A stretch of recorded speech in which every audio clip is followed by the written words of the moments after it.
السلام عليكم، مرحبا بكم معنا في قناه ديالي ام اسراء وحذيفه. اليوم غنحضر معكم تريد ديال الرفيسه بهذه الطريقه كيف ما كتشاهدوا معايا في الفيديو. صراحه كيجي زوين بزاف، كنتمناو انكم تتبعوا الفيديو حتى الاخر باش تشوفوا الطريقه والمقادير. بالنسبه للمقادير انا هنايا درت دوك الزليفات الصغار كاع 7 ديال الفورص و5 ديال الفينو، الملح، السنيده.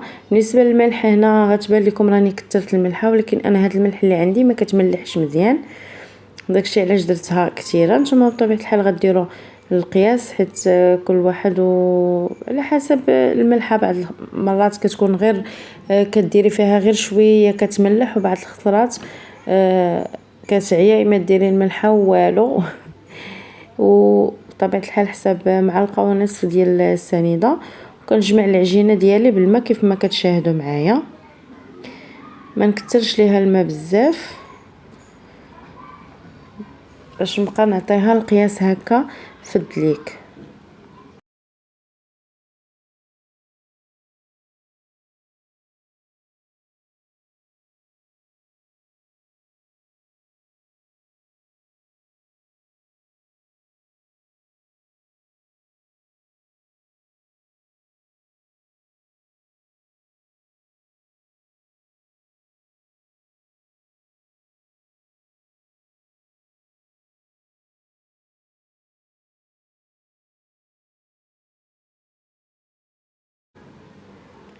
هنا من بعد ما جمعت لينا العجينه ديالنا غنبقاو هكا كيف ما كتشاهدوا معايا، نبقى ندلك فيها ونرش بالماء وندلك حتى نحصل، وغنستمروا على نفس العمليه رشه ودلكه حتى نحصلوا على عجينه متماسكه.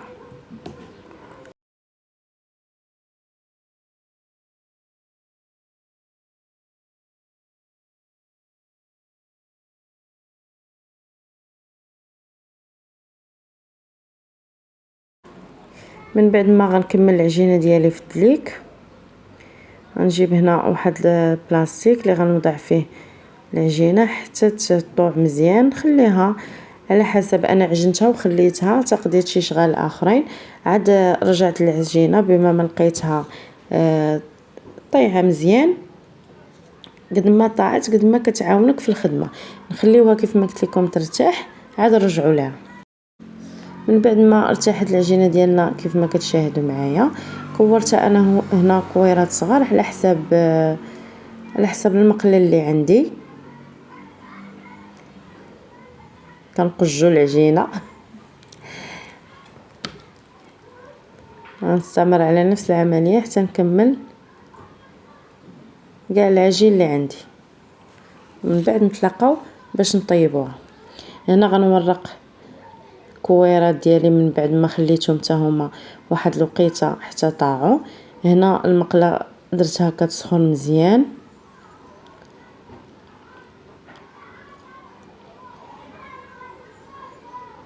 ضروري في الاول كندهن المقله بشويه ديال الزيت، وندير المسمن ديالنا يطيب ونعاود نسرح الورقه الثانيه ما تجي فين تحمر من الجهه الاخرى. نقلبها ونوضع عليها المسمنه الاخرى بهذه الطريقه.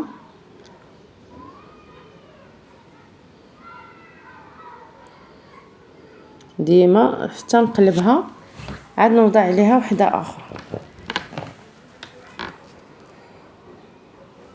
ما نحس بها تحمرات نقلب، وكنبقى هكا نورق العجينه.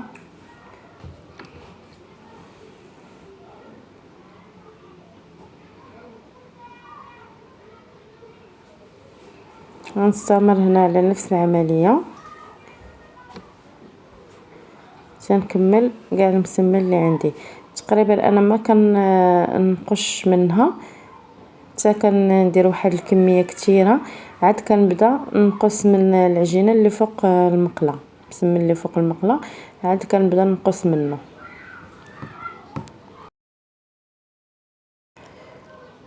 انا الصراحه كنت كندير المسمن ديال الرفيسه كنديرو بطريقه اخرى، كنت شاركتها معكم من قبل ديال المثلث.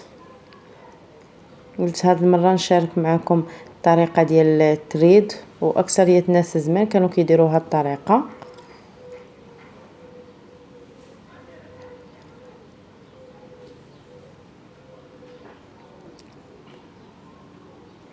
خاص هكا تكون البوطه مجهده والمقله سخونه دغيا دغيا كتوجدوها، ما كتعطلوش فيها نهائيا.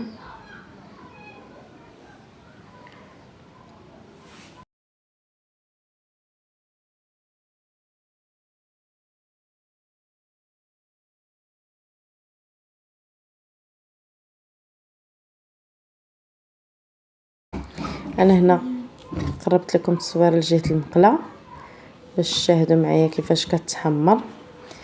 انا بالنسبه للمسمن كنبغيه يكون محمر ديال الرفيسه، ما كنبغيش يبقى ابيض. داكشي علاش كنخليه هكا حتى كيتحمر مزيان، عاد كنقلبها. كيبقى لكم نتوما الاختيار، بغيتوه هكا بهذه الطريقه، بغيتوه يبقى ابيض. المهم انا كنفضل هكا كيجيني احسن، انك تاكلي مسمن طيب وحتى لا درتي فيه سقيتيه هكا ما كتعجنش، كيتعجنش المسمن ديالنا. انا هنا غنستمر على نفس العمليه حتى نكمل كاع التريد اللي عندي وندوزو باش نقطعوها.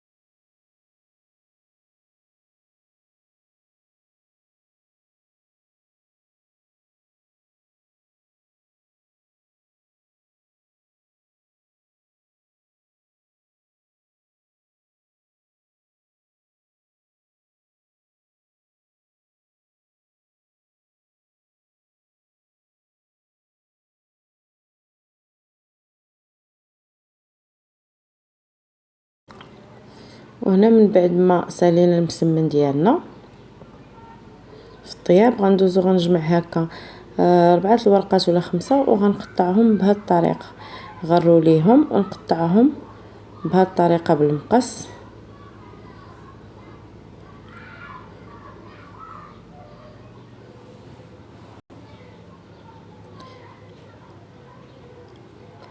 الا بانوا لك الفوقانيين يبسوا عاودي تحطيهم لداخل باش كتعاودوا يصهدوا عليهم ديك السخونيه اللي كتكون باقا في المسمن، وكيجيو معاك ساهلين في التقطاع. من بعد كنبدا نفك هكا في الرغيف ديالنا كيف ما كتشاهدوا ورقه على اختها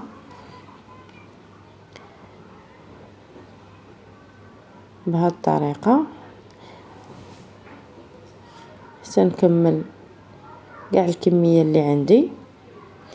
من بعد انا هنا ملي كنبغي نوجدها في الرفيسه ضروري كنفورها، ضروري كنفور الرفيسه عفوا نفور المسمن باش تطلع فيه ريحه الحلبه والعدس كيجي زوين. كاين اللي كيدخلوا في الفران يسخن، ولكن انا من الاحسن كنفضلو انه يفور.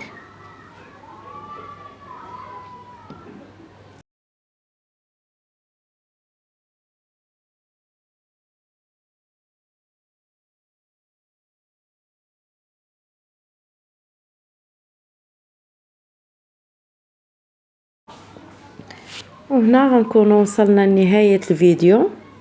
كيف ما كتشاهدوا معايا التريد هو هذا كيفاش جا. الصراحه كيجي زوين بزاف، وكنتمنى انه ينال الاعجاب ديالكم وتجربوا هذه الطريقه. ما في نفس الوقت ما كتضرش نهائيا وما كتجيش معجنه حيت كيكون مسمن طيب، التريد ديالنا طيب.